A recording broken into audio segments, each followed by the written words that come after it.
Klabu ya Simba Sports Club ya Tanzania ipo katika mchakato wa kufanya maboresho makubwa katika benchi lake la ufundi kwa kufanya mazungumzo ya kina na kocha Mohamed Sahle. Hii ni hatua muhimu kwa klabu hiyo yenye historia kubwa ya mafanikio katika soka la Afrika Mashariki na Kati. Kupatikana kwa kocha wa viwango vya juu vya kimataifa kama Sahle, ambaye anasifika kwa aina ya uchezeshaji wa kasi na falsafa ya kisasa ya mpira wa miguu, ni dalili ya dhamira ya Simba kurejea katika ubora wake wa juu. Mohamed Sahle ni kocha mwenye uzoefu na maono ya kisasa ya soka. Akiwa muumini wa mfumo wa 4-3-3, Sahle amejizoelea sifa kwa aina ya uchezeshaji wa kushambulia na wenye mpangilio mzuri. Safari yake ya ukocha ilianza katika timu ya vijana ya RB Salzburg, moja ya akademia zinazoheshimika barani Ulaya.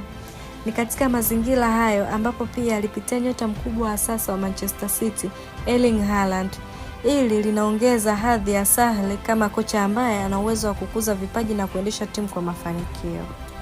Simba imekuwa katika harakati za kutafuta kocha mwenye uwezo wa kuipeleka klabu hiyo katika viwango vya juu zaidi ya kimataifa, hasa baada ya kushiriki mara kwa mara mashindano ya CAF Champions League.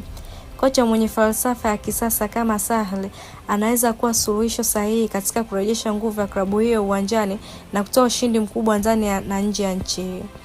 Mazungumzo kati ya pande zote mbili yanaripotiwa kuwa yanaendelea vizuri, jambo linalotoa matumaini makubwa kwa mashabiki wa Simba kwamba klabu yao itapata kocha bora. Iwapo makubaliano yatakamilika, ujio wa Sahle unaweza kuleta sura mpya ya kiuchezaji kwa wekundu wa Msimbazi.